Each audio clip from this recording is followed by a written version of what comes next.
So this next session is about moving from great ideas and pilots to scale. And I'm very pleased to welcome our partners and guests. Barbara Dubach, Executive Director, Innovate for Nature. Christian Schmitz, Founder and CEO, PDIE Group. Susanne Gløersen, Founder and CEO, The Future is Fungi Award. And Ingrid Andersen, ICAD. Welcome.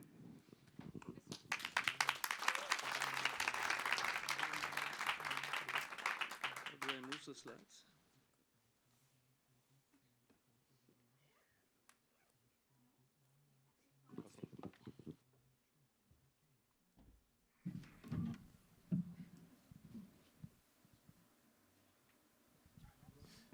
Hello, good. Is everybody alive? Yes, great. So the topic is regenerate. So if you are not alive, we have to regenerate you first, but building nature-positive futures for people, cities, and planet. I am Christian Schmitz. PDIE stands for Purpose-Driven Innovation Ecosystem. And this is what we are coming to. These are the 4 organizations again. And each of us has only 2 minutes, so I have to do a little bit of a sprint here.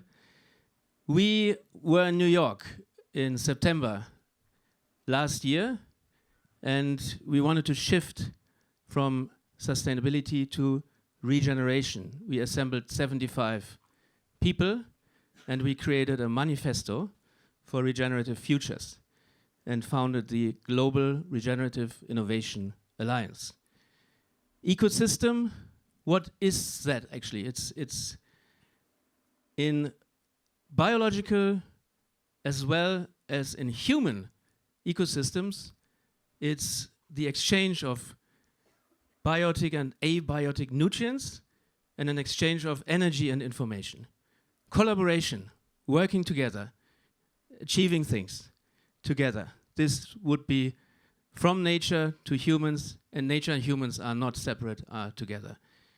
So sustainability was maintaining the status quo. Regenerare means creating anew, creating something new. That was the birth of GRIA. So GRIA was born to do what existing systems cannot. Regeneration, not mitigation. Cities and bioregions. We want to activate these cities and bioregions and connect them internationally to activate these innovation ecosystems. An Action Alliance, not a talk shop. Born in New York, yeah.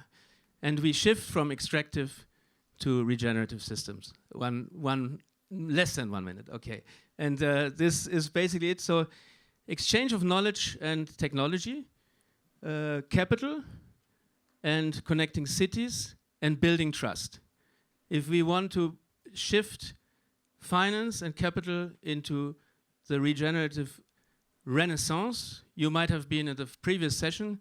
Mark Buckley talks about the regeneration. And this is what we are here for in Davos. And this is our 3rd step, actually. And this makes me finish my 2 minutes.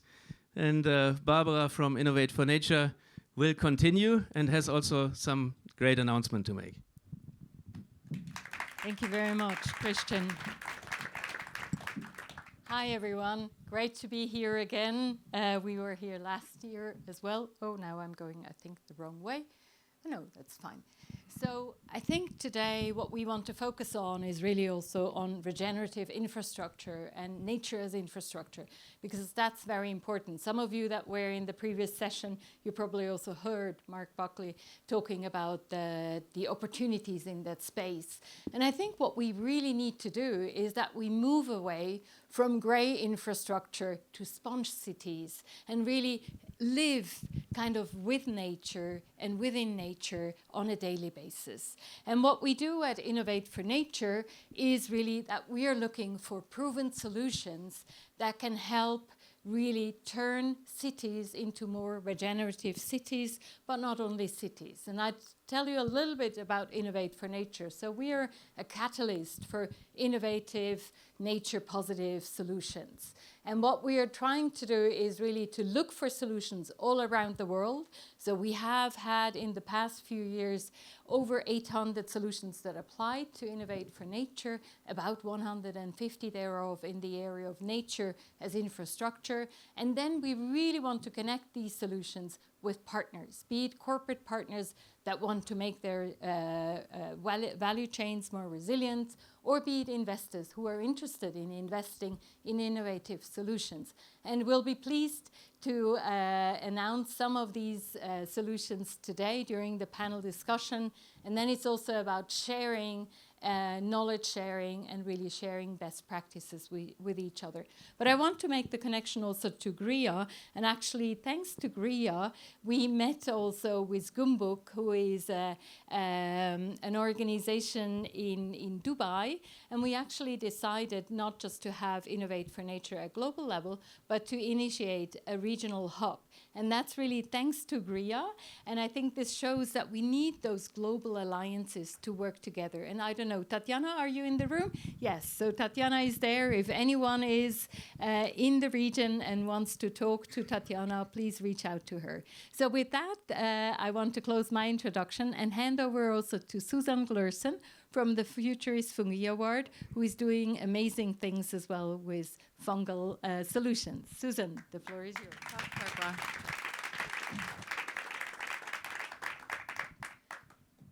Let's see. We are both organizations focusing on nature-based solutions. When I say fungi, many people think about mushrooms on their pizza or mold on the wall, or even, you know, magic mushrooms. But fungi innovations alongside bacteria or plants or algae plays an important role in a transition to more bio-based, nature-based system. Fungi is maybe the best regenerative example we have. They eat waste and what is no longer working and transforms it to new nutrients, a new life. So we can take textile waste, food waste, construction waste, and make new materials and new food. So I discovered this incredible potential of fungi, and we will hear some about in the real estate sector, but it's so untapped. We mapped 4 to 10% of fungi globally, so hence the need for more awareness raising and resources. So the Futurist Fungi Award, alongside Innovate for Nature, again nature-based solutions, I focus specifically on fungi, is an award for startups and science entrepreneurs with super novel innovations solving environmental challenges. And it's all supported with investments, with expert network, with corporates, with research institutes, with startup experts. And also we have a program for the science entrepreneurs to learn to build a company. So any corporates, we need the corporate world to work with the innovators, and investors are well welcome to come in and invest in incredible fungi solutions. I encourage you to come up and speak with all of us later. So look forward to the session.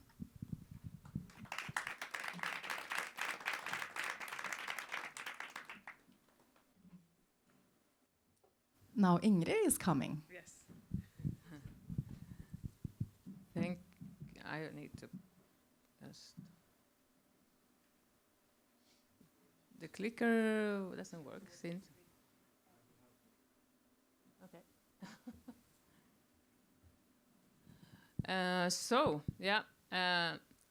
I am from Sweden and representing here a global think tank called ICED. It stands for International Organization for Knowledge Economy and Enterprise Development. And what do? We do action research project linking technology, entrepreneurship, and different solutions covering environmental issues and also social issues. And in this sphere, I would like to connect to the nature-based solutions and nature-positive solutions where we actually worked with a number of cities in a big project called Urban Innovation in Nature, implementing a number of nature-based solutions. And we also brought another type of a nature-based solution that people think. They think always nature-based solution is green roof or something that is very technical or territorial, but we also added a participatory nature-based solution where communities come together and actually do things that is good for nature and nature positive. And now currently we are driving another project which is called Go Nature Positive, and that has more of a context of economy. What is a nature positive economy? How can we move towards growth and combine that by being nature positive? So in this project we are looking at levers such as regulation from the government level and from other bodies. How can we regulate that? What does it make? Can that help to make a nature positive economy? We're looking also at financial markets, and I know that we have a panel today that will cover more on the finance. What can actually finance do to support a nature positive economy? And then we are also looking at the civil society. Bottom-up initiatives driving people and NGOs and taking those initiatives for real and building solutions from these initiatives. So this is our organization in a nutshell, and you are more than happy to join us. And we have also collaborated with Christian, Barbara, and Susanne for some time, and looking forward to a nice session. Thank you.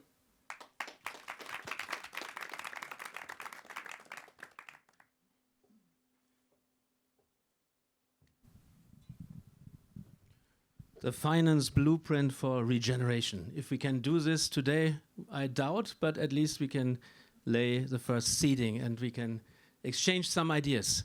So let me call the esteemed panelists and go to my own seat.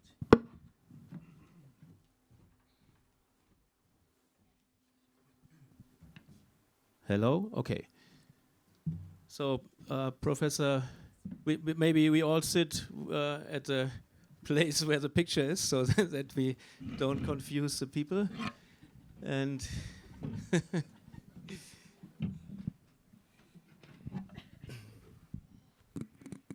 so we have Professor Delfina Fantini, van Ditmar. The Delfina is actually missing here on the slide. It might have been my own mistake, but sorry for that.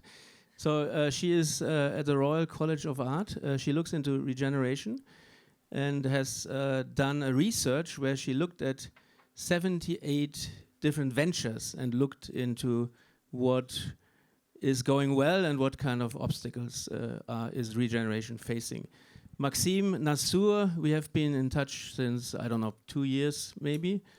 And he is very active in Peru. He has contracts with 113 indigenous people over a vast area in the Amazon. He's also doing regenerative agriculture. And then we have Dr. Barbara Weber. She is here in Switzerland, and she is an infrastructure investor. So first of all, I would like to have a round of introductions. So Delfina, maybe you can introduce your work and what you're doing, and in the second round we come to your research. Brilliant. So yes, I am Delfina Fantini van Ditmar. I am originally a biologist, and I did a PhD in design research at the Royal College of Art. Since then, I worked in many different departments, from design products to design innovation to fashion. And currently, I'm a co-investigator of a UK grant called Becoming Regenerative, in which we address the value of art and design in creating regenerative startups. And we're also empirically studying 78 case studies and following the journeys of all of these creative entrepreneurs and really seeing how they're trying to operate in a landscape that is very much not regenerative when it comes to the economy of it. And the main idea with this project is to finish with some policy making not only by tracing all these obstacles, but also by using all of these creative people in thinking how things could be differently. Maxime, give us a little bit Yes. a summary about what you're doing in Peru and how you came to do that. Okay, all right. Well, my name is Maxime. I've spent about 15 years in banking, in corporate banking and private banking. And after that, I think I always liked nature and spent a lot of time traveling in the Amazon. And I thought maybe how can we do to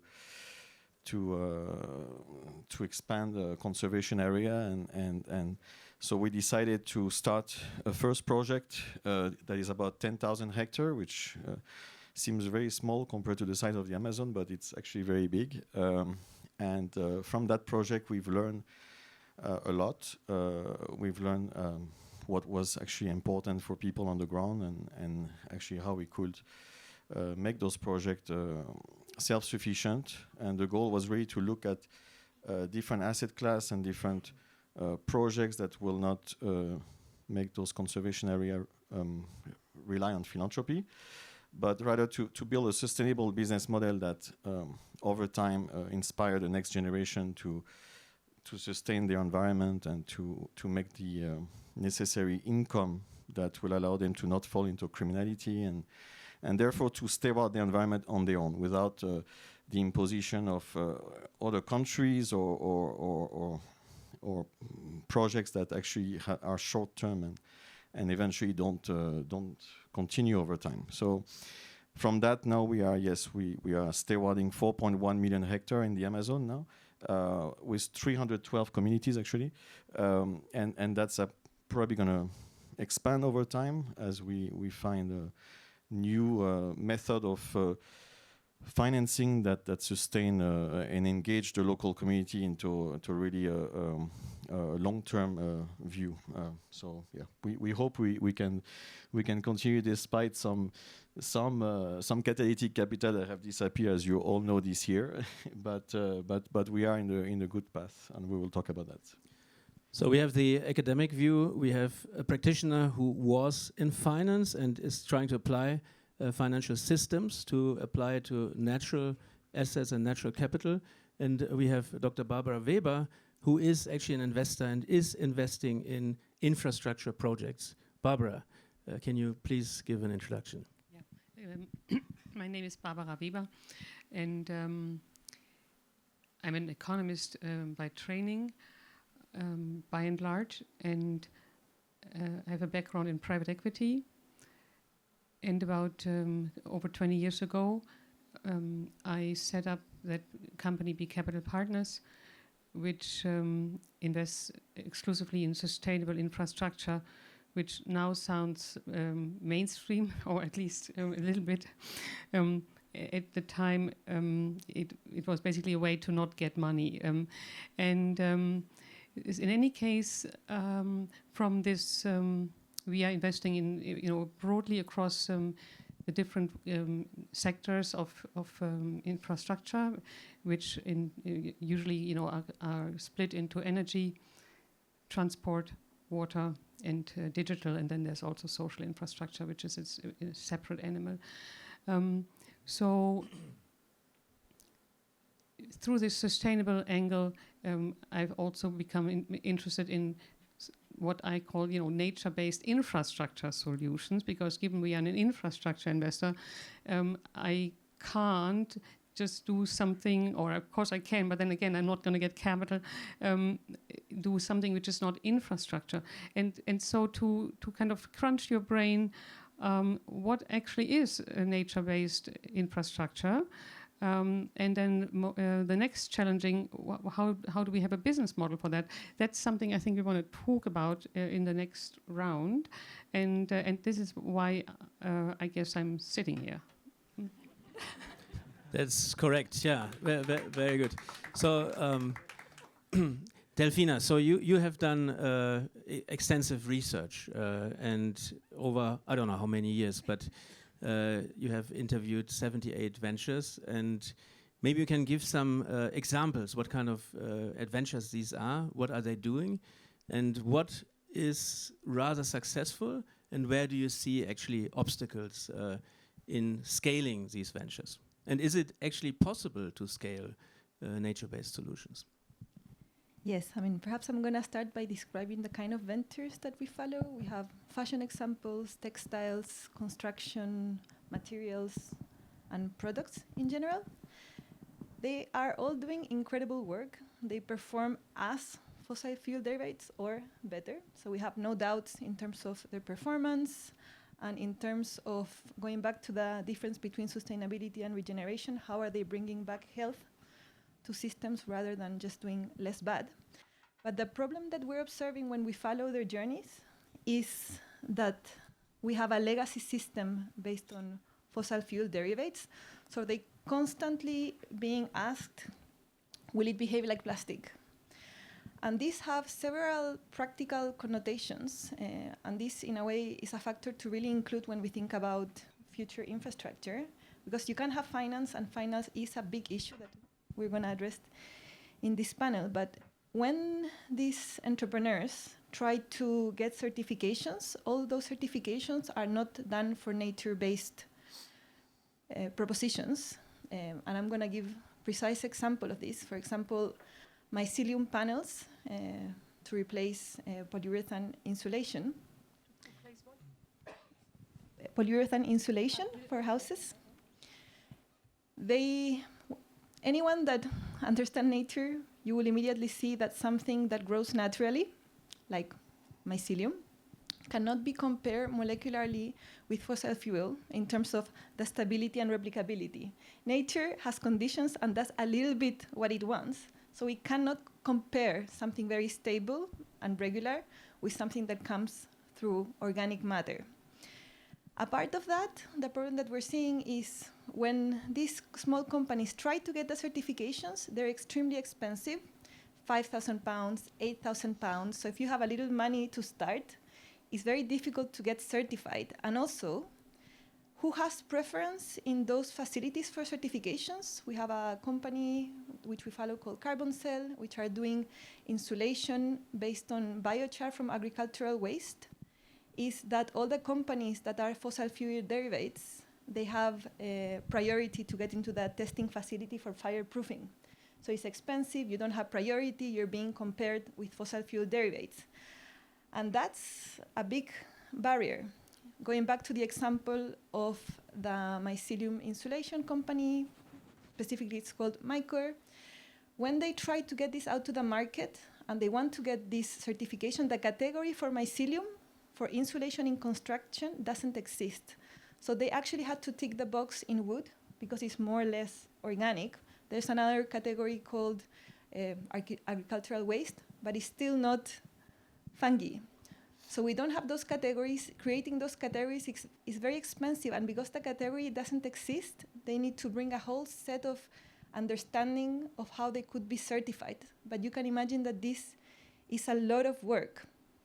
And on top of that, a lot of what we're seeing with these companies is they're entering into an ecosystem where everything is recyclability focused. There's another company called Shellworks that they do packaging based on agricultural waste that is then fermented and creates a biopolymer. So they're compostable. So then they don't tick the category of being recyclable, and that puts them in a worse situation than actually never been even conceived as something that could be recyclable, at least recyclable in terms of plastic.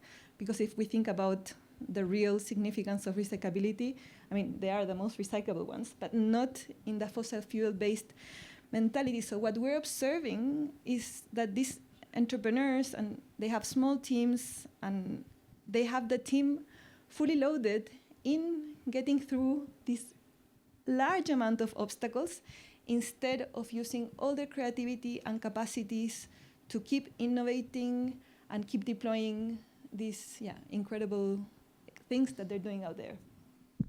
So now we got a little bit of insight.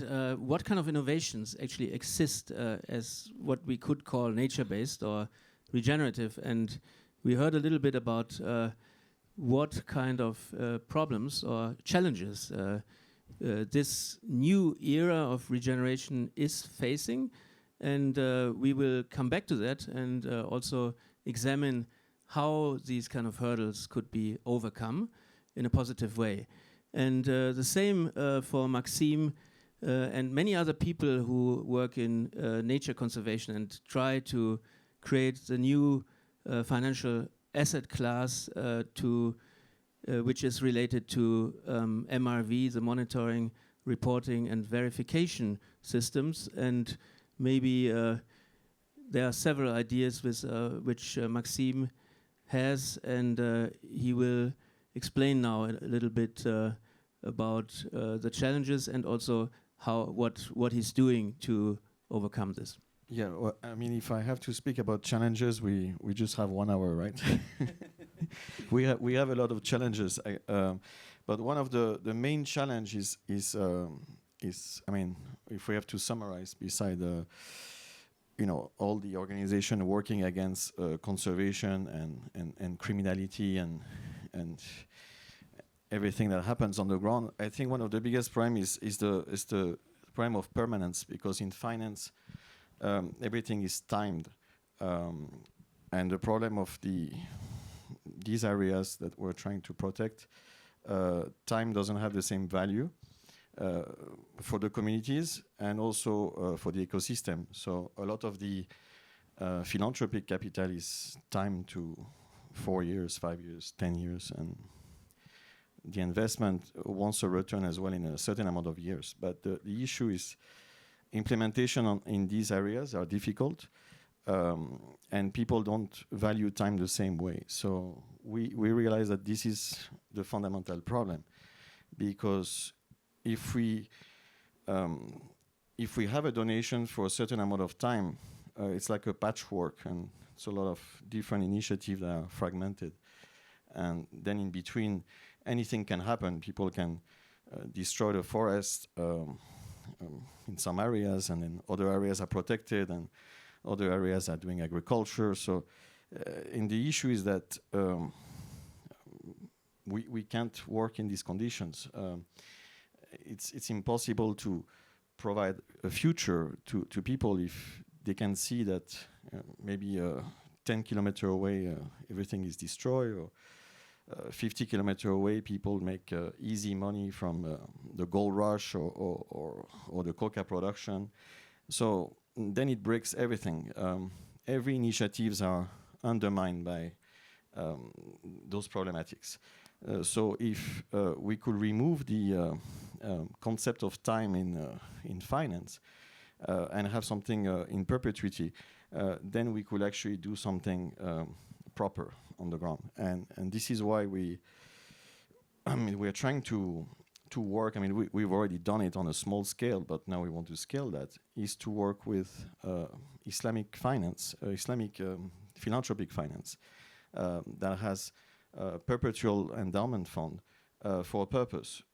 And if the purpose is decarbonization, or if the purpose is food security, or if the purpose is research, we then have a mechanism that finance the conservation in perpetuity. So we can then work with the community and educate them and provide a future that is independent from the market dynamics. And the market dynamics are not easy to understand for even people who live in the Western societies, but in these places people don't understand why cacao is $2,000, then is $6,000, and then it's back to $2,000. They can't understand. So and it's impossible to explain it. So that's why we need to look at different ways to have longer terms commitment. Otherwise, we will fail every time we will try to do something. That's. We have also been speaking about for carbon credits or biodiversity credits, what is actually necessary to establish these credits. And Maxime would like to establish a kind of a test bed where he would like to invite interesting startups. Maybe you can say a few words about this. So we have developed a research center in one area of the Peruvian Amazon that is actually a very interesting area because it's one of the key biodiversity area, and it's going to be managed in collaboration with Sony Computer Science Lab and a few other university partners. And we would like to, yes, invite, and that's going to be probably in collaboration with Graia and others, startups that are working in basically in hardware solutions, sensors or MRV to come and test on the ground, because we actually spent a lot of money buying sensors and solution to help us as well, that actually they seem to work, but then they don't work on the ground. So we would like to figure out a way to work with partners so that they can see, because the reality on the ground is operationally it's complicated. Then weather and then all sort of things can happen. Actually, it's usually the case that it might work in a forest in Europe, but then it doesn't work there for even connectivity issue, humidity, heavy rains, or even people that steal the sensors. So, really, the thing is to find something that works and that also reduce the price, and that actually brings value, because a lot of these sensors solution they collect only certain type of data, and if we really want to be accurate, then it costs a lot, and then it becomes impossible to provide true data. So yeah, so that's what we'd like to do. Maybe you can mention a few more words if you want to. Yeah, about the interesting aspect that Japan, where I'm living actually, is also a little bit involved. Sony Computer Science Laboratories, they have one biology lab, and they developed something called culture, and this is bringing together a lot of different plant species on a minimum size of a plot, and also always planting fruit trees. So it's basically building mini ecosystems for edible food forests, and they use AI to augment this, and we can apply this also to the regenerative agriculture, for example, in Peru, and there's a collaboration which was enabled. So let's come to Barbara and talk a little bit about infrastructure. So water, energy, water, transport, and mobility. And digital. So how can we apply the regenerative principles? And when we had our pre-discussion, actually we were a little bit arguing about what is actually regeneration, and how can we apply it to infrastructure. So maybe Barbara, you could come to this a little bit and pick out some of the areas of your work which could be interesting for regeneration. Thank you.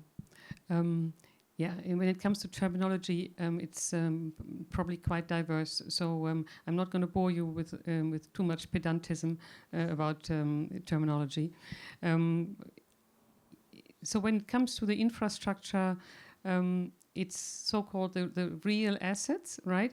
And so the way it's defined, and I think it's important, it's not only real assets, right? So it's tangible, but it has a network character, right? It has a network character. So it's not, just some production plant, right, sitting there by itself.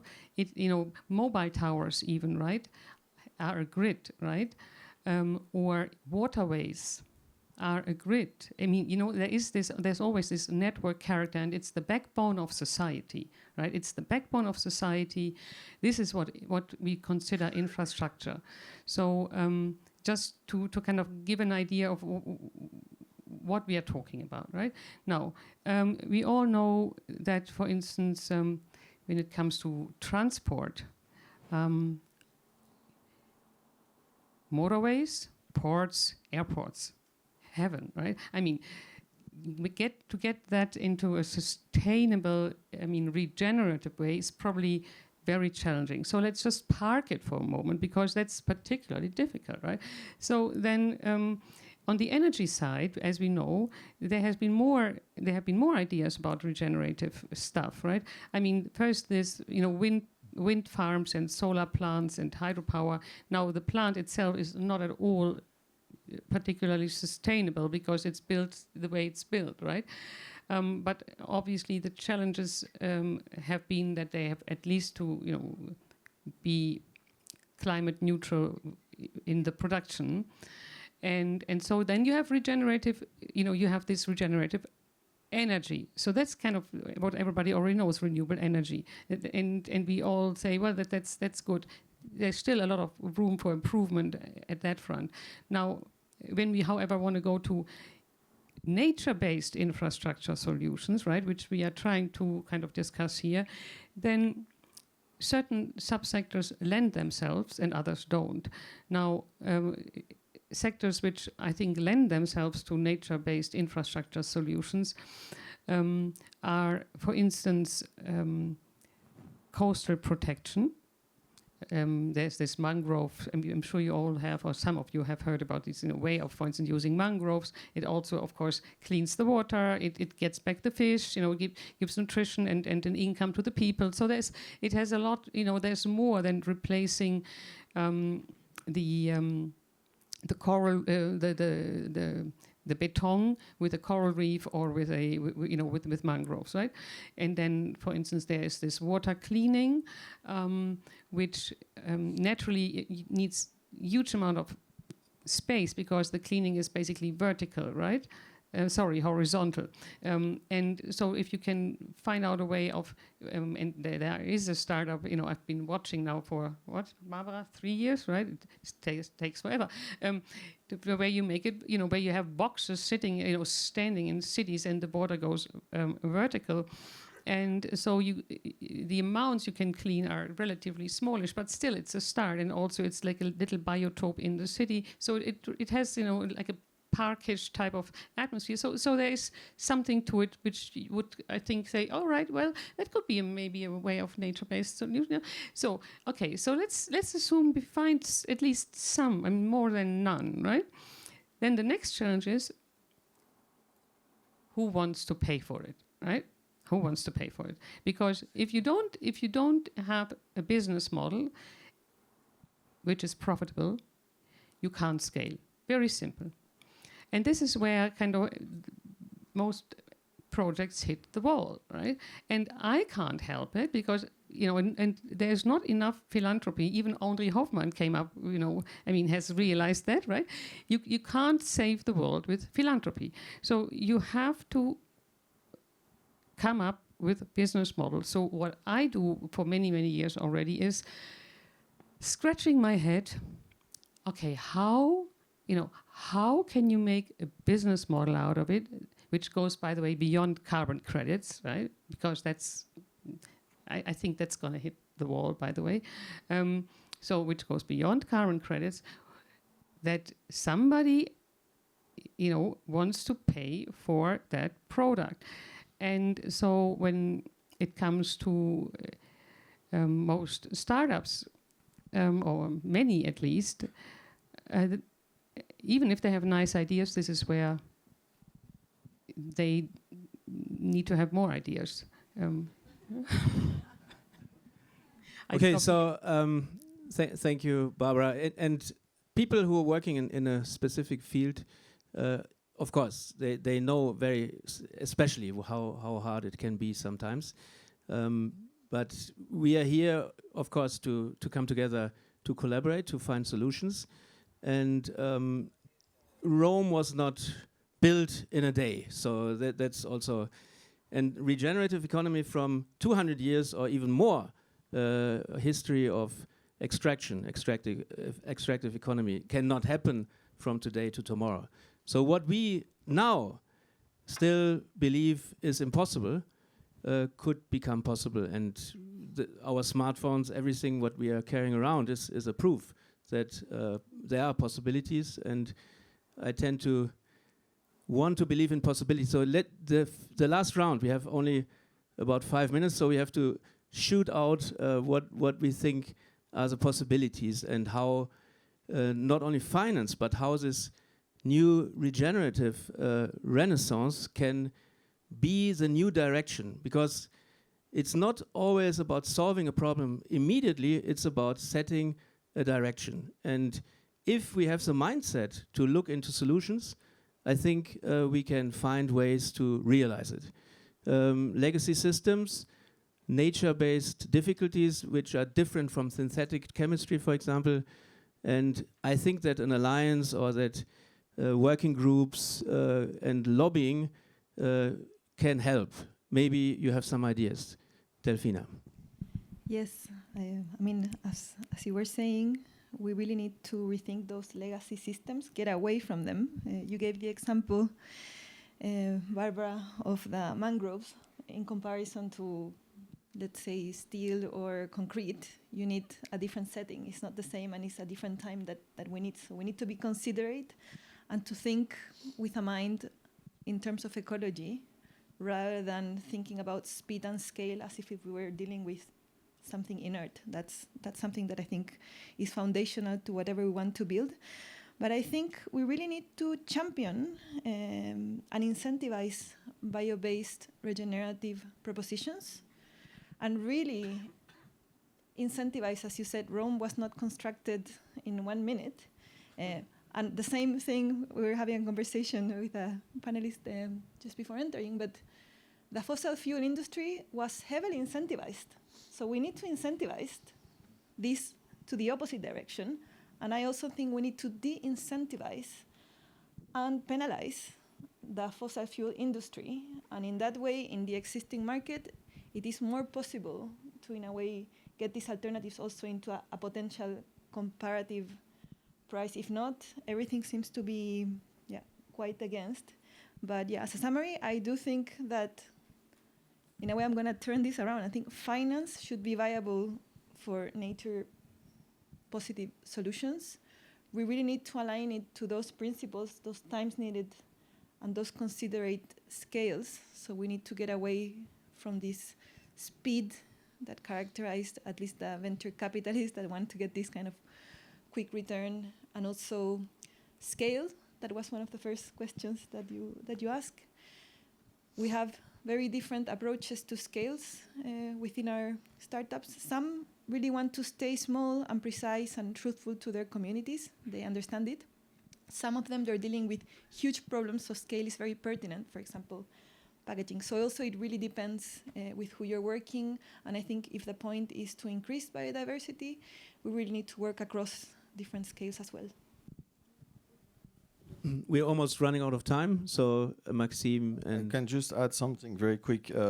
Well, we talked about time, but the other prime is trust. So in this environment, so let's say we want to really safeguard a lot of the forest, communities also don't trust very easily because of all the past that happened, all the extractive relationship, and then I think the way to resolve it, and we see it working well in some project, is really a commitment. So the trust doesn't work on both sides, because financial institutions don't trust what happened on the ground because they don't have the right data, and even though remote sensing has improved, they don't have visibility of what's really happening.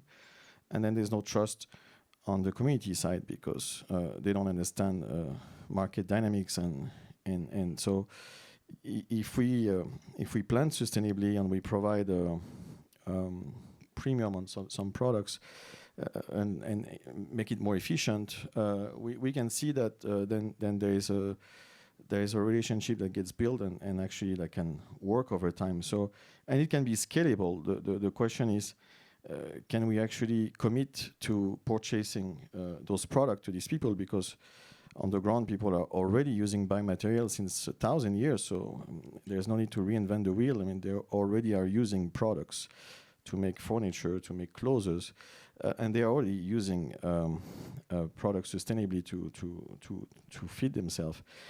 So I think the prime is more about how do we work in partnership with the people on the ground, and otherwise we still have this extractive approach, and that's why it doesn't work. And it has to it has also to work for the long time. Go ahead. Barbara, maybe you want to have a kind of a final sentence, and then I have will more close. than one sentence. Sorry. Okay. Now I try to be brief, but more than one sentence. On the regulation for infrastructure, the regulation also obviously is key, and it's key for both. It's key to change the incentives and to change the economics. And of course, not everybody and everything can always be subsidized, because at the end of the day, somebody has to pay the bill. This is us, right, with our tax money. So, so we need to make our bets. In the infrastructure space, we all heard for a long time already circular economy. For me, circular economy and regenerative economy is pretty similar. I understand there are some minor details. However, so in the space of waste, right, we have actually come quite a long way. So waste / biomass, it's not exactly the same, but the Brits use it for in one word, and never mind. And you can produce power, you can produce biofuel, biomethane, right? You can convert it into biofuel, which then helps, a nature positive transport, right? And then by getting better and better at it, you actually can extract more and more CO2 out of it. With these CO2, with the remaining products, you can come up with biofertilizer. So there is a whole chain of side products which comes out of those large plants which are in the process of being built, and they are being built because the EU has changed the directive for biogas, right? And so I think that chain works, and the investors are now going into, we are studying every country's regulation. That's how it works, right? The moment you have a directive, every country has to come up with a regulation. So we study the different regulations, then we pick the countries with the most interesting regulation, and then we invest, search for the most interesting targets, either operational or to build, and then the capital goes in. And for instance, currently there is more capital chasing biomethane or biogas plants in Europe, and the difficulty is that they are too small, right? And so, or the difficulty is that they're not economical, or and then literally yesterday I'm talking, I think this is important. I'm talking to one of the big Canadian investors, right? And they go, well, we need to place in one go at least 300 million, better 500. I'm like, I said, okay, can we split it up in several projects, and can we make it like over half a year or so that you can kind of line up your pipeline? No, we need to have visibility that the first 300 million are going to place right away. So that is the challenge, right? So then basically, and they are not the only ones, right? So currently, biomethane and biogas and biofuel are totally hip for institutional investors. There are billions lined up. And because the projects are small, right, and they need the visibility, you can't place it. And so that's kind of the irony. So this is our challenge.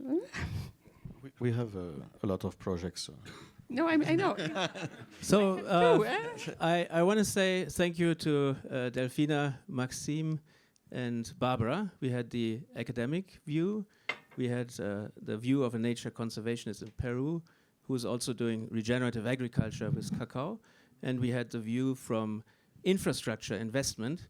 And we built this alliance, GRIA Alliance, Global Regenerative Innovation Alliance, to set a direction and to bring us into the mindset that there are challenges, yes, but we can overcome it. And now I would like to say a big applause for the panelists. Thank you so much.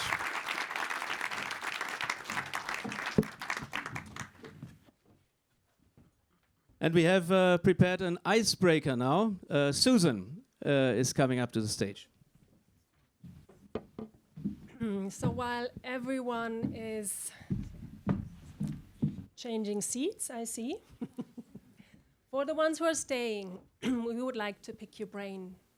So for this 1 minute, just go in self-reflection on how we can make positive, nature-positive infrastructure make more bankable. So take a minute, just a minute, for yourself. Solution, ideas probably.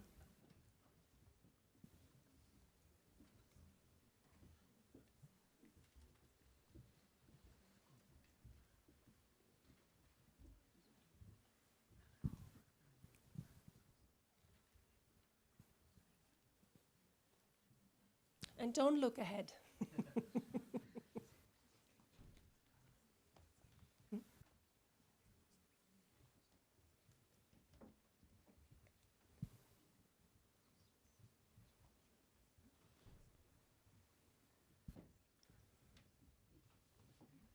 Okay, and for the next 2 minutes, please share with your partner, just one on the side. If you don't have a partner on the side, just turn around, share with your partner what came up, what ideas, what solutions. 2 minutes. And you can discuss, yes.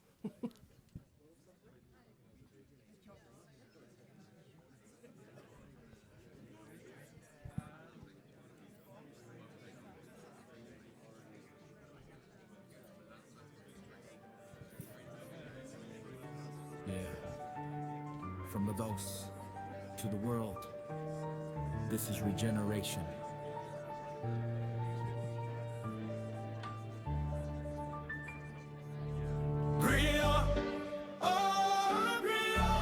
Global regenerative innovation alliance.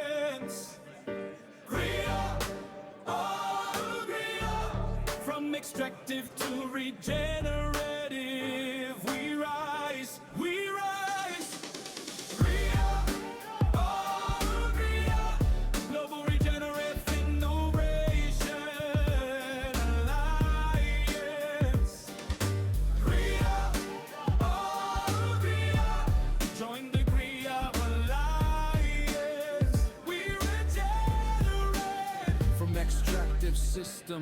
Okay. Just slowly wrap up. I know there's lots to talk about. Slowly wrap up.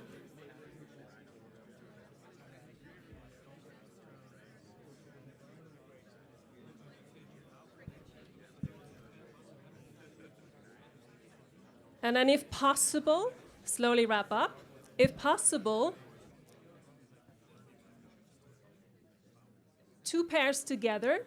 So maybe you turn around, or you do 4 in a line, whatever works. What stood out? What were differences, similarities? Take 3 minutes to discuss.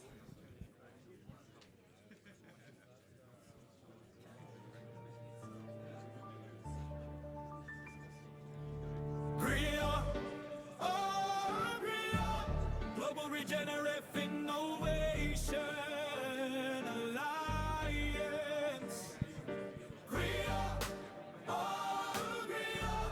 From extractive to regenerative, we rise, we rise.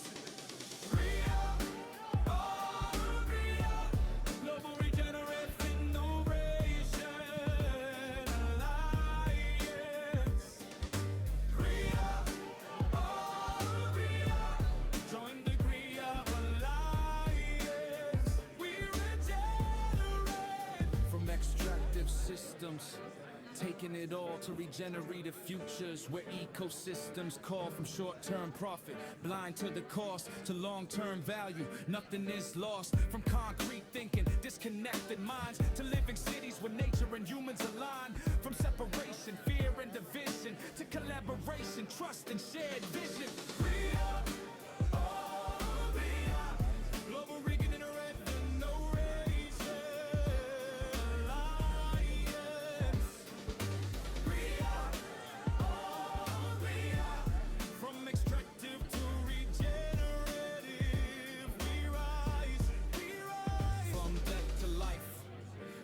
regenerate. Restore the systems, it's not too late. From depletion, burnout, running dry to renewal, abundance, letting life multiply. Cities as labs, be your regions connect. Knowledge and capital, moving with respect, not just talk. We activate, this is the decade where we choose our fate. Not innovation, regeneration, not isolation. Collaboration, not the status quo, transformation. This is a regenerative renaissance. Global regenerative innovation alliance.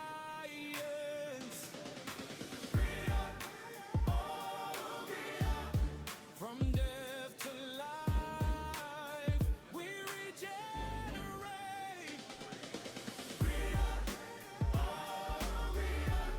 Global regenerative innovation alliance. You got 1 minute more.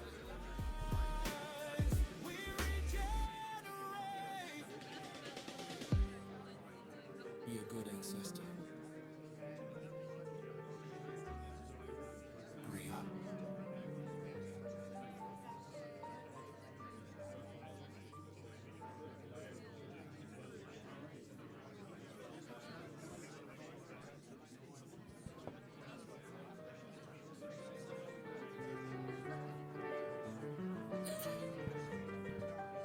And then slowly wrap up. Yeah.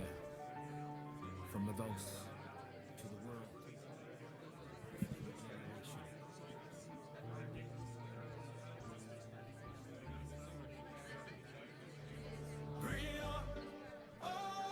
Thank you.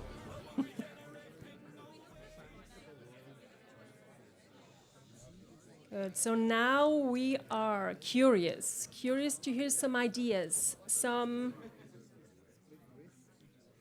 ideas that would like to be shared. Yes. Can we have a microphone right there? There.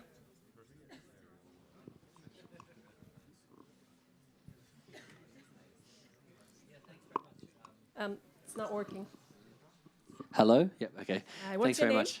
Dale Rickett from Handelsblatt.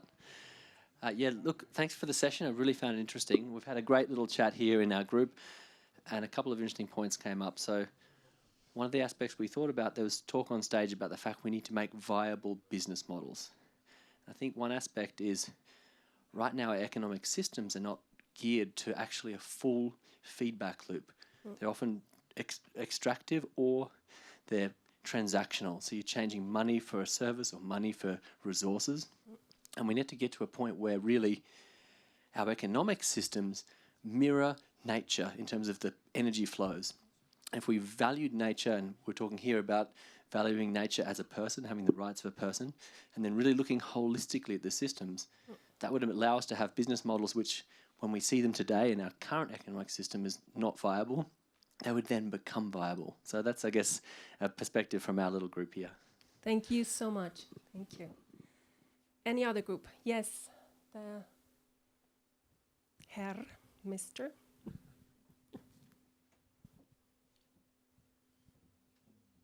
Thank you. Dr. Stanislav Edward-Chmelev, Environment Europe Foundation and a member of the Club of Rome. We talked about many things. We talked about risks. We talked about the absence of a clear product that you can sell. We talked about profitability and, technologies. But I could probably offer a very simple solution. Green bonds. Don't think about it as a business. Think about it as a regeneration. Green bonds allow you to have a very long time horizon. You don't need to return the body of the loan. You could just make the payments. You could back it by nation states, by governments, by sovereign wealth funds, and so on. I published this book called Ecosystems a couple of years ago to illustrate how nature is truly multidimensional and how using money alone could be probably not such a fruitful path. But it's incredibly complex, and we're working on it right now. So yes, that's it. We got a lot of work to do. Thank you so much. Thank you. So we are wrapping up this session and going to the second panel. Thank you so much for your participation.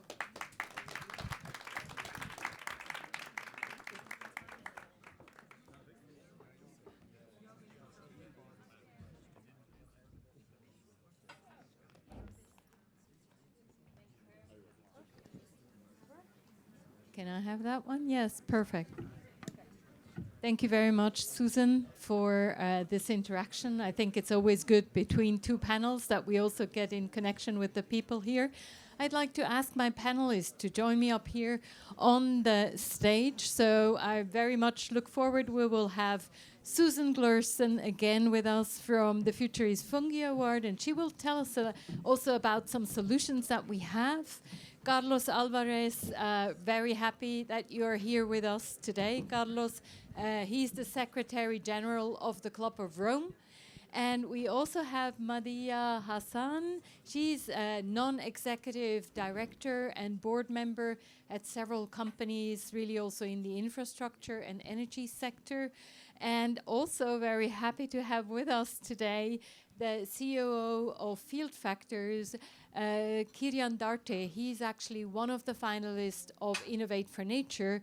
And what we want to do now in our panel today, or this afternoon, or now after the finance panel, is really also highlight some of the solutions and what is working, and maybe also build upon what you just were saying, right? Also in your discussions, but also in the discussions that we have had just before. And I think what I find interesting, you know, we heard in the panel before how difficult it is and the challenges that we are facing. And at the same time, I find it interesting. I mean, if I look into the literature, and if I look at all the publications that are being published about nature as infrastructure, it always says that the opportunity is immense.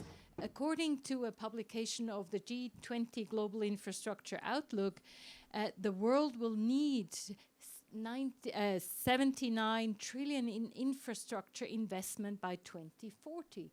I mean, that's a lot, right?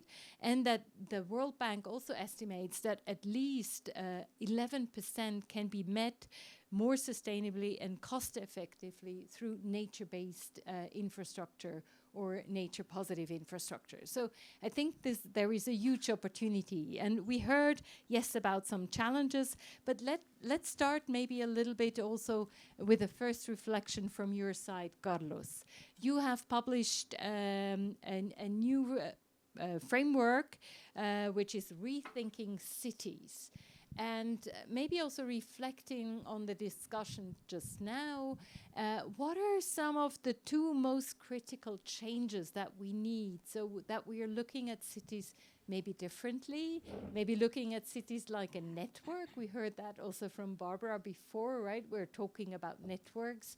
Can you share kind of what are some of the key findings of the publication? Or of your research that you Well, did? yes, it's not only the absolutely. publication, but exactly. also the general perspective of the Club of Rome. I'm struggling with reducing that to 2 pills, maybe more than 2, but actually all of them are completely interconnected. So the first being learn from life. We have been assuming for a while that we are the most intelligent creators on the earth. This is not true. No, a friend of mine, another biologist, Gløersen, wrote some years ago a book titled Natural Intelligence, making the point that nature has been innovating for much longer period of time than ourselves. So we are just, you know, have learned, yes, we have been able to do many very relevant things, but a lot of that is without life and often against life. So our cities, for instance, are places where we try actually to exclude life and living beings, etc. While through the general framework, the Club of Rome has adopted a guiding star, which is equitable well-being for all on a healthy planet, making the point we have made long ago, but many others as well, that it is possible, that it is feasible to have human well-being for all within the planetary boundaries. And what does it take, you know? And considering that, what does it take is necessarily to revisit the question of well-being. What is well-being? And we know what it is, because we know that since the beginning of times, and we know that from modern science. It is the relationships. It is the quality of the relationships between humans and with nature, and with other living beings, and with time. Maxime made a point on the importance of reconsidering time. I cannot agree more. So we have a guiding star, and we have to follow that by learning from life and how life works. And of course, the example of the fungi is perfect to build that. Now, I want to mention two particular things. One is to break the bubbles. We all live in bubbles. I mean, Davos itself is a bubble. Just in case you didn't notice, you have come for the first time, I can tell you. But I'm talking also about the bubbles of, on one side, academia, on the other, policy making, then business, then finance, and so on and so on. In each of these bubbles, very competent people, and others maybe not so competent, but let's assume that all of them are well-intentioned and competent, but they live within a bubble with certain rules, which make sense only within the bubble. So the rules that you have, you know that. The rules that you have in academia are designed, you know, to give you a good career. Okay, and then you follow the rules and you make a good career, and it makes sense. And it's actually exactly the same with all the other bubbles, except that the rules are different. But taking all the bubbles together, nothing makes sense anymore. Because with this logic of bubbles, you know, the overall logic is that we are killing ourselves. Destroying nature, yes, but basically killing ourselves, you know. And there is a risk in this discussion on, we think we learn from life on the side of what is not finance. And on the other side, there is finance, which is a different bubble, still with the same logic. And we try to find how that one thing matches with the other. No, you have to bring everybody in the room and start a real conversation, and a difficult one, and this is my second point, from the real challenges which are on the ground. And this is why the cities are so important, because it is the space, and local contexts are especially important, because this is the space where you can work on the challenges with an integrative perspective. One of the big issues with all these discussions about the challenges of humanity is that they are often formulated at a very global level, like climate change, +2 degrees, you know? And this makes sense to some extent from the academic point of view, but there is no thermostat.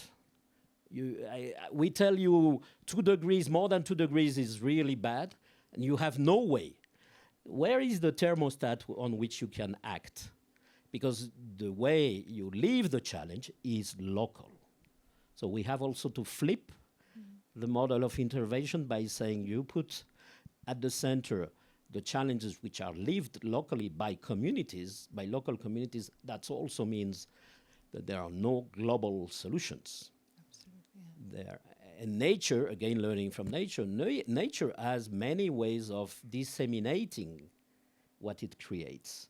Pollination is many mechanisms, many different mechanisms, but there is not a global solution that somebody, a smart mind, will define in one place and then it applies to the whole world. No, it doesn't work like that. Nature doesn't work like that.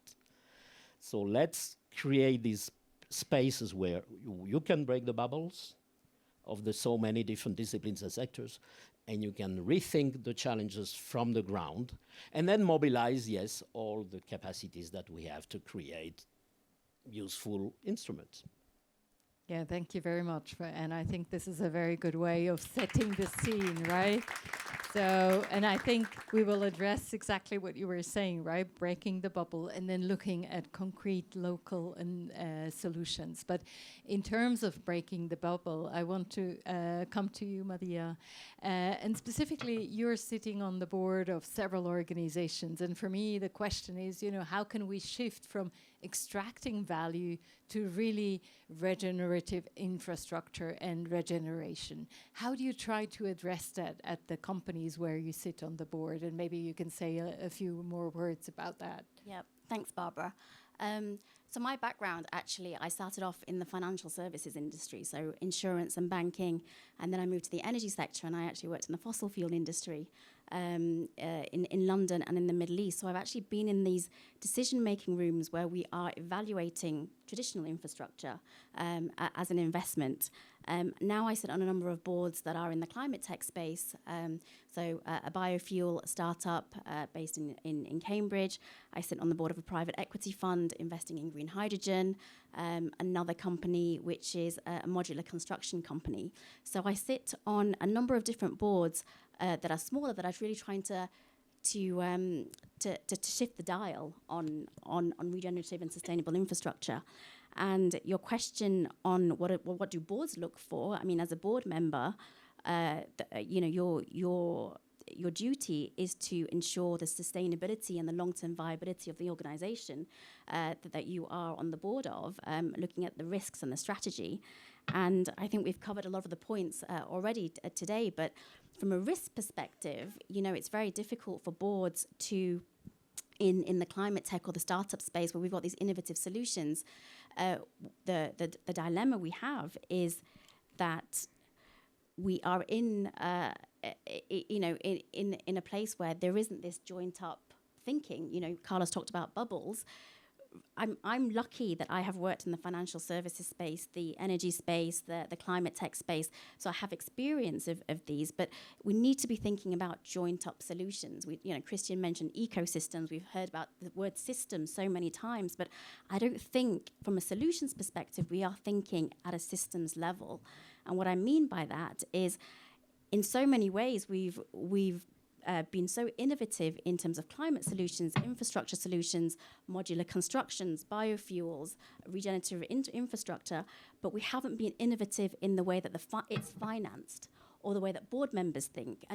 And until we have people who are systems-based thinkers, we're not going to get that. And we've talked about, it's not all doom and gloom, but we're sitting in Davos, which is the capitalist forum in everyone's diaries, and I promise you, in the main Congress Center, they're not talking about regenerative finance. They're talking about data centers and AI, and they're talking about urgent infrastructure problems, which is AI and data centers, and how can we quickly build them in housing. And I think that the issue is you have capital that is wanting to be invested, and we have capital in regenerative infrastructure that's competing with data center. And so as an investor, when you can get a double-digit return on a data center, why would you want to invest? So we really have to bring the insurance and the banking sectors. I mean, insurance, I worked in the insurance sector.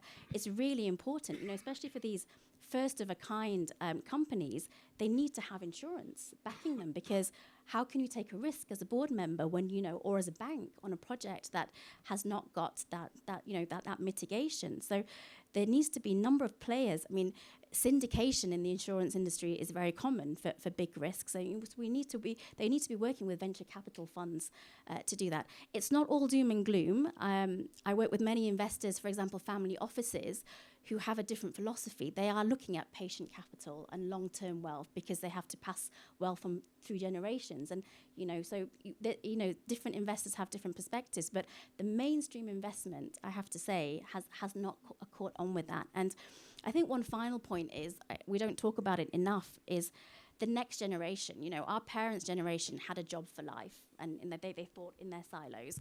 We are now starting to think in terms of systems, but the next generation, I have two daughters, they really have to be educated to think systematically, financial systems, and how do they interact with ecosystems, and how does that interact with economic systems. And we have to be educating in our degrees and our school system our generations for the future that are thinking on a system-based approach, because otherwise we're not going to find solutions to complex problems by just having our single profession. So I think there is definitely a deeper and a broader, rethinking of the entire way that we look at investment in this space. And yeah, thank you very much for that reflection. I think that's very important. And I think we also need, and that's my experience from over 25 years in the sustainability space, we need solutions. We need to showcase it's possible, even though there might be hurdles, there might be, financial hurdles, and we can't scale that. But I think for me, we have to showcase. And Susanne, I think you have a broad range of fungal solutions. Tell us a little bit more, specifically in the infrastructure space. So, what could they do? Give us some examples. And at least I always experience it. If we come with solutions, we can inspire people. And I think we need, in today's time, we need inspiration. So over to you, Susanne.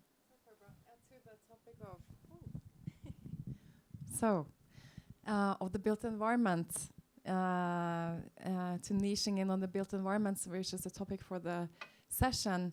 And before that, just a comment on system change. We talk so much about it, but one person came to me and said, when you talk about the innovations, it becomes so much more concrete for people, right? And that's also how we can drive system change bottom up across the industries. So, as you know, I run another award on nature solutions, fungi specifically. And just briefly, because I didn't say, you can use fungi for so many things, right? So for packaging and cleaning soil, etc., batteries. We do see a lot of innovations in the built environment. It was mentioned on the panel, mycelium insulation. And mycelium is fungi, for those that didn't catch it. It's the root system of fungi. That's what we use. We don't use the mushroom on the top. So that's one. What it started with, we see a lot of insulation, also sound isolation, which otherwise would be petrochemical based. Flooring, also furniture. So I will address the built environment, not necessarily infrastructure for this. We are increasingly seeing the bricks itself. You can build houses with mycelial bricks, and it's done in Africa. Just think about the potential for, in between housing and refugee camps, and it's incredible. They also looked at building this at the moon and Mars with fungal bricks. So bricks to also in cities or around built environments, you have often planted trees. You can help clean the soil around trees. You can clean up the soil in cities with fungi. But to take you also to what is coming, and again, where these incredible nature-based solutions brings us to a more regenerative system. And before I say what they are, I want to make one comment that you mentioned. We live in dead environments. Cities are, they're not that livable. We used to live in the forest. We used to live in nature. We had life around us. Now we live in dead structures. It's not alive. The materials we're starting to see, which are bio-based, we will keep them alive. We will have living materials around us. Now it sounds very science fiction, but that's coming. So some examples. I mentioned concrete, fungal bricks. We will see self-healing materials. So for example, bricks can, if you include fungi from the beginning, when it starts to crack, humidity and oxygen comes in and the fungus is activated and starts to grow, so it repairs itself. So you don't have to replace it. So that's one which is, again, nature-based and we will see more of. And another one is for showing the potential of more nature-based solutions is coating or painting on walls. So there's a European Innovation Council project. I've been interacting with them. They make fungal coating, which is more sustainable for buildings, not petrochemical based, but also cleans the indoor air, because fungi is a decomposer of, toxins. So at the same time you have more sustainable paint, it purifies the air, and also it's also self-healing. So if you have cracks in the painting, it can self-repair. So that are, and to say, yes, some of these are, it's still early days, right? And you've also seen fungi innovations in the Innovate for Nature. So some of this is still early. Some of what I mentioned are science still, but there are also companies growing and scaling. But just to say that it's in the beginning, but it's coming. Thank you very much for sharing. And I think maybe just to the system change that you said before, and I'll come to you there, Kieran, just afterwards. But I think the fungi topic probably also needs some system change, right? That people start to understand. Because today, if you think about fungi in your house, you think about, oh, it's moist, and then there are fungi we have to get rid of them, right? So I think there needs also some system change in that way. But I think I find it exciting that there are so many solutions. Kieran, I mean, you're working also really in capturing rain. Right? So tell us a little bit more about your solutions and the potential, but maybe also some of the challenges that you're facing, because I think your solution could be really great for some of the cities, right? Yeah, so what we do, indeed, focused on the urban area, but trying to get a little bit of natural systems back into the urban area, particularly focusing on the local, decentralized treatment and reuse of rainwater.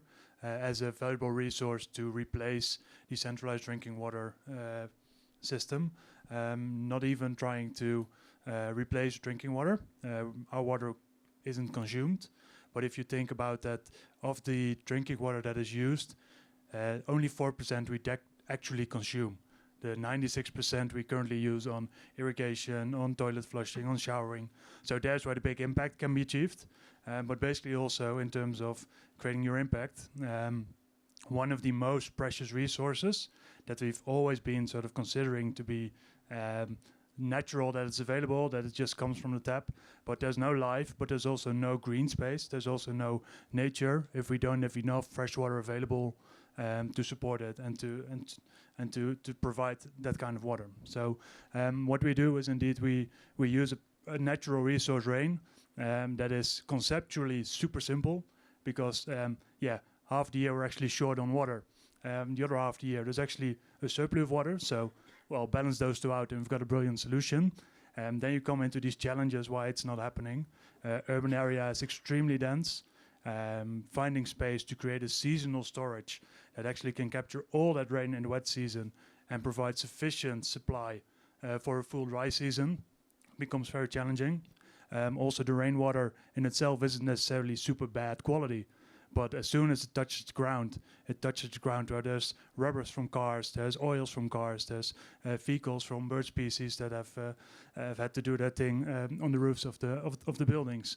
So we also need to make sure that the quality of that water is protected and made available before a fit-for-purpose reuse of the system. So what we are able to do is have a natural treatment system to make sure that the water is of the right quality, but also use the natural available storage space into the deep underground.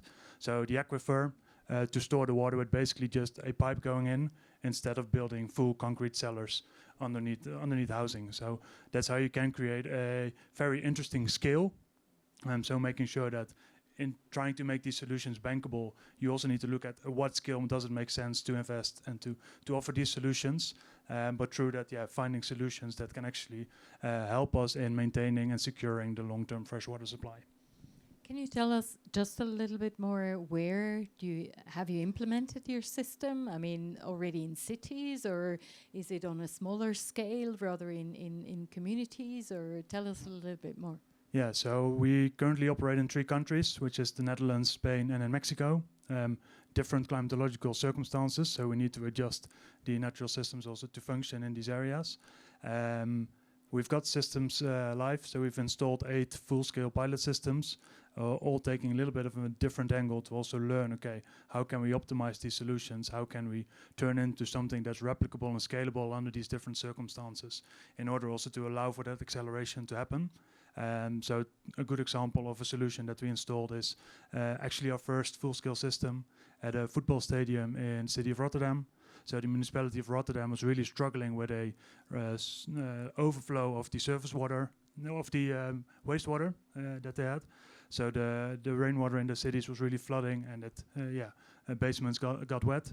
So we actually delivered a solution that captures that water on the paved surface area of the parking area surrounding the stadium, on the houses, on the roof of the stadium, capture that, treat it, locally store it, and where the football stadium was irrigated in the past with 15,000 cubes of drinking water, it is now replaced by the local rainwater that we were able to capture on site and made available for irrigation of the sports field.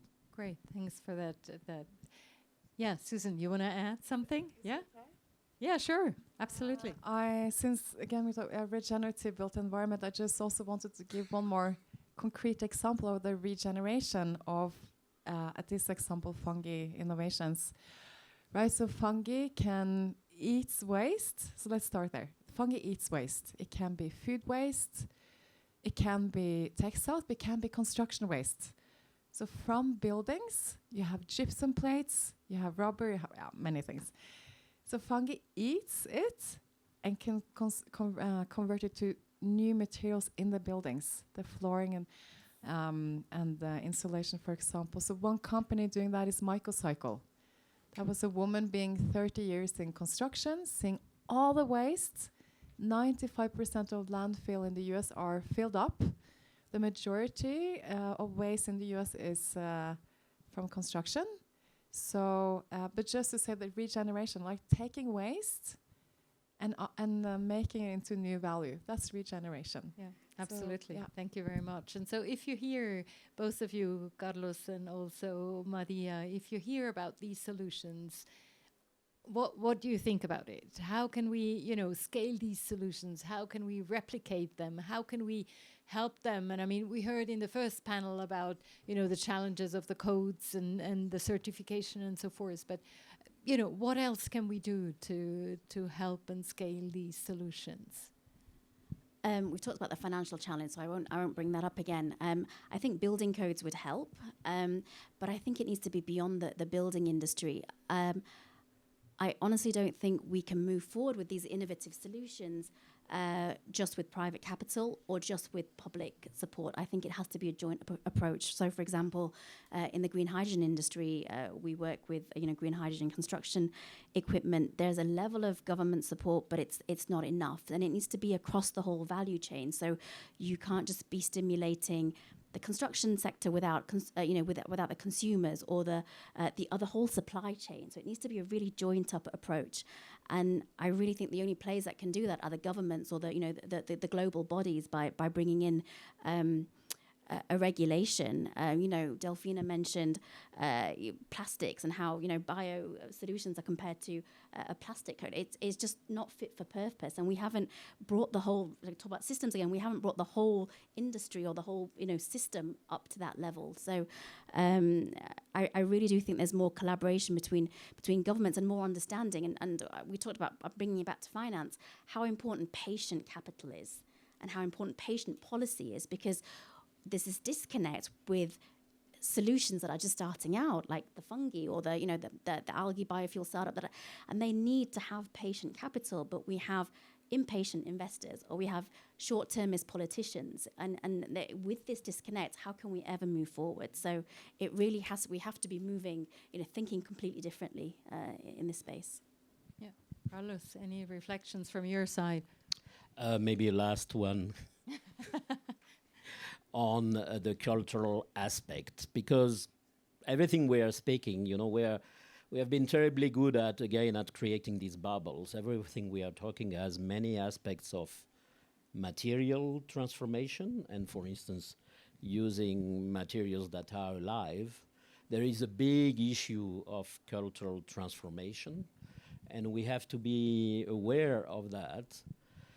So, for instance, let's free our minds from what is being said in the Congress Center.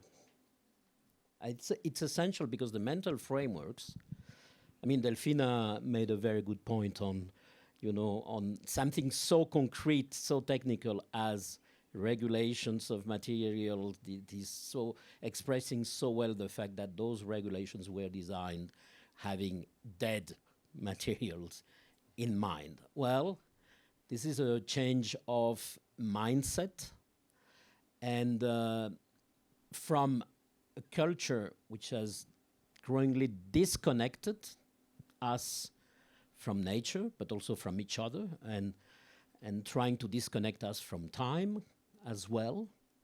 But this disconnection cannot work. So we live at this intersection of a pandemic of narcissism, and a pandemic, I mean, it's the same pandemic in a way, pandemic of narcissism and the pandemic of we want to do more money. Let's free our minds from that, because you know what? Those pandemics are the expression of death, not of life. So reconnecting with life, because they are the expression of fear. The moment you disconnect, the fear starts. So we have to reconnect also with our own humanity and bet on hope rather than fear. So this is also about freeing our minds, Right. in particular from the gentleman who is making the headlines, and he's a genius in doing that. But let's disconnect from that, to reconnect with ourselves. Thank you. Absolutely. Thank you very much.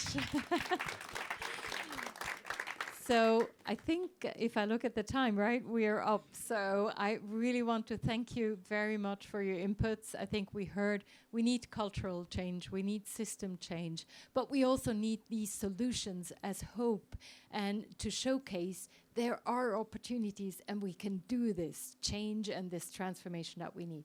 So thank you very much for your contribution. Thank you all as well. So wonderful. So for the final session, or just for the wrap up, I'll hand over to Ingrid, and thank you very much.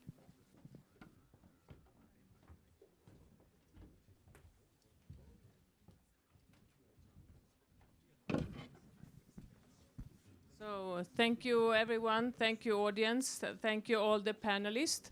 And I would also like to thank the host of this one, this climate hub, and the fantastic help that we have had with all the practical arrangements from Green Up. Thank you so much. And now we are going to wrap up this session. We heard so many interesting ideas, but you had to work a little bit in the icebreaker, and now there'll be a little bit more work for you, and that will be a Mentimeter session. So, I don't know. Yeah. Let's start the regenerative solution and the revolution. So please scan the QR code with your phones, and then we will start. You have the code on the board here, and then you will have, I think we are having 4 questions looking into a little bit of what we have been discussing, so we can reflect. But it will also be important for us to see your feedback from this. So we start Menti up. What are the key factors for scaling nature-based solutions? So you can type into the Mentimeter. We are getting some words here, and we will see what is happening.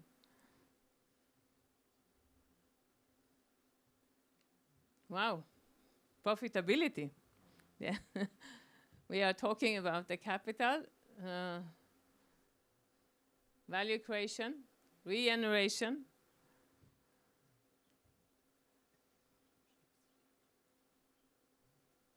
adding value, and we will see. Wow, we are getting some really interesting results here. More money. Yes. Collaboration and creativity. I think this is very important aspects, and this is what also we heard some of our speakers mentioning. We have to go out of our bubble. We have to become creative. We have to become systems thinkers. And how are we going to make this happen? So, thank you so much. We have many active participants coming more. We will see. Now, I think we will come to the second question. Which levers in finance or technology could help create a nature-positive economy? So we would like you to make 3 words to think that are the most important for having a nature-positive economy. We heard some of the speakers, they mentioned regulation, and we heard other thinking like new system, new special vehicles for financing.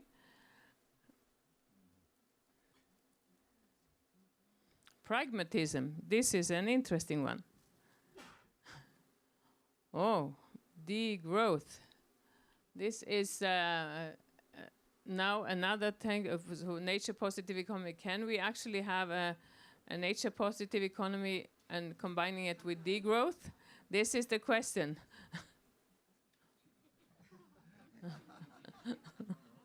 So there are some more words coming, and I think that we see it's growing. Yes. This is something. I mean, I think that we have to. We will now take a picture of and save for our grandchildren, maybe. Okay. We're talking about future generations here. I think it's time to. We move on to the next question. Interesting enough.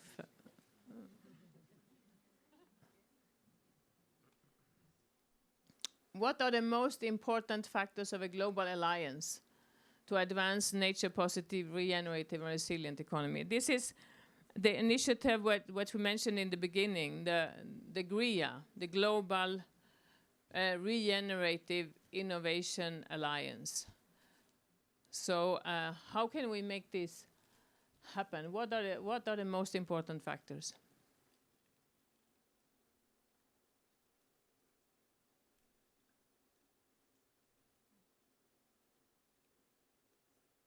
Yeah, this is very interesting. I think we see here collaboration. Many people say now we have to move from, I think what we heard before is now we are going back to it, what's in it for me? Before we said what's in it for us. So let's go back to what's in it for us. I can see that's the most important thing now, collaboration and partnerships and common goals. Okay, moving on to the next one.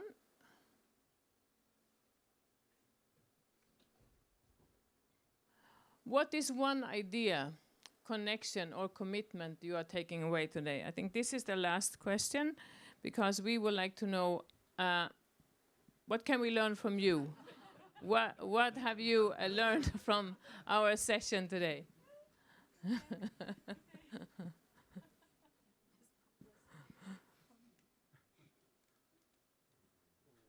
Fantastic. We are now outside the bubble.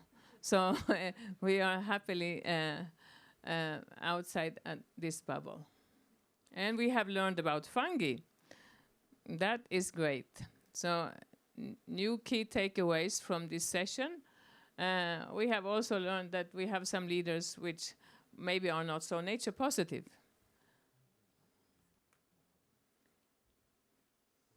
Creating new business models. Yeah, this is something that actually at ICED we are working on to see what kind of business model do we need to embed in a nature positive economy.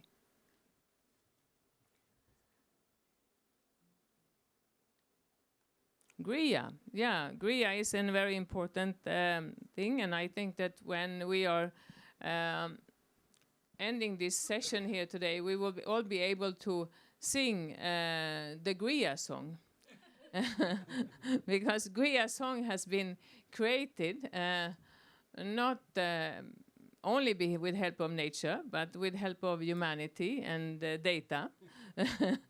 And I think it's Christian that set this scene and wanted to say that we have to be more going into culture. We have to learn from culture, and that's why we should also go into music, art, connectivity between people. And we have to do things that we think are meaningful, but also fun, and makes us smile and believe in hope and solution that are to come. So this is, I think, one of the most important. So I think that we will end this session by singing the song. I don't know if the song is coming, but this should be the end of the session, our GRIA song. And I think that I would like you to take this with you for today and see what we can do, and turn to your neighbor, see how we can collaborate for the future, for a nature positive future. Thank you very much. Thank you very much. Thank you. And before we hear the song, we do want to bring a smile to your face too. We do have a small giveaway to you. I'm not sure if you noticed, but here has been a gentleman in the first row drawing, doing live illustrations during the session. And he's Roland Siegenthaler, and this is our gift for you. Little recap of today's session. Yeah, you must be very tired. But I give you the reason why you're so tired, because we've been on an amazing journey on thinking how can we sort of these little pot plants scaling up that it flourishes in the world. And Christian raised the question, actually, how can we not just extract things from nature, but give something back with regeneration? And Barbara, the next slide, raised sort of the idea or the topic of sponge cities that sort of suck up all the rain. And there's actually great new features in Adobe Acrobat Pro. Sorry, download it anyway. And Susanne, yeah, her ad for fungi, not just on the pizza, no, also if you have an old jeans, you want to get rid of some fungi on it, and it's going to disappear in a few minutes. And Ingrid with her topic, it's how can we get communities to collaborate together. And then it was our first panel. How can we create self-sustaining business models that aren't dependent on constant money flow from philanthropic sources? How can we get nature-based infrastructure? Or how we can get materials into fashion or construction that are based on resources like mycelium. And the hard thing is that they're measured in the wrong way or qualified in the wrong way. It's like fish had to compete on a parkour that was built for a rabbit. Obviously, the rabbit's gonna win. And there's great ideas like coastal protection with those mangroves. It does water cleaning, it attracts fish, it protects the coast, but who's going to pay for it? Let's not dwell on that question too much. So a lot of money is directed to fossil fuels. How can we redirect those incentives? And some say, actually, the money is there, but bring me a project that's equally big so they can sort of be proud, show it around, see how bold that project is. And panel number 2. yeah, that learn from life. Don't sort of live in those cities. Get out of your bubble of your finance, your academic, your regulatory bubble. Actually, all people think, yeah, come to my bubble. Come on, guys. And the problem is that policy is global, so we get together, have a bold goal like limit global warming, but then there's a billion little actions needed to make that happen. And yeah, how can we get trust for those ideas that just aren't bringing the return in the next 5 weeks, but the next 50 years? Like, for example, cleaning up all those landfills with fungi. Fungi. And the next Dyson air purifier is a Dyson Fungi 8000X, available 2 weeks from now. They can pretend, it doesn't need a cable, but just pretend it runs electricity. So they pay £800 for it. Yeah, and even let's use the water better, and let's solve some problems with birdshit and sort of like tire pollution, and they sorted it out. It's there to use for the world.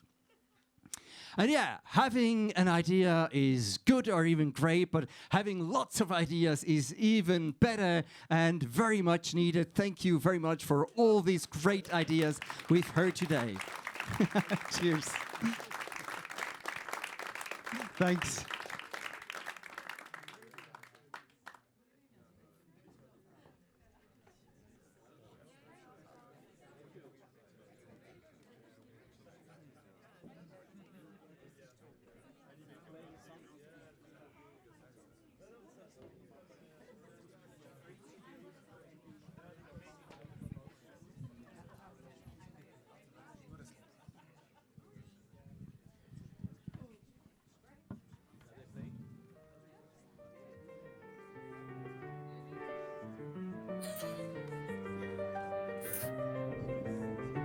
Yeah.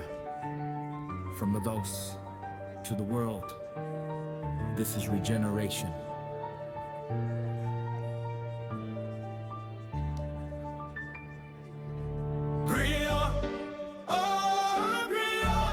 Global regenerative innovation alliance. From extractive to regenerative, we rise, we rise. Global regenerative innovation alliance. Join the alliance. We regenerate. From extractive systems, taking it all to regenerative futures where ecosystems call from short-term profit, blind to the cost, to long-term value. Nothing is lost. From concrete thinking, disconnected minds, to living cities where nature and humans align. From separation, fear and division, to collaboration, trust and shared vision.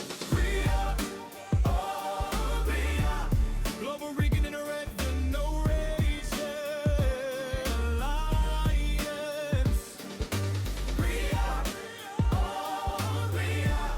From extractive to regenerative, we rise, we rise. From death to life, we regenerate. Restore the systems, it's not too late. From depletion, burnout, running dry, to renewal, abundance, letting life multiply. Cities as labs, be your regions connect. Knowledge and capital, moving with respect, not just talk. We activate, this is the decade where we choose our fate. Not innovation.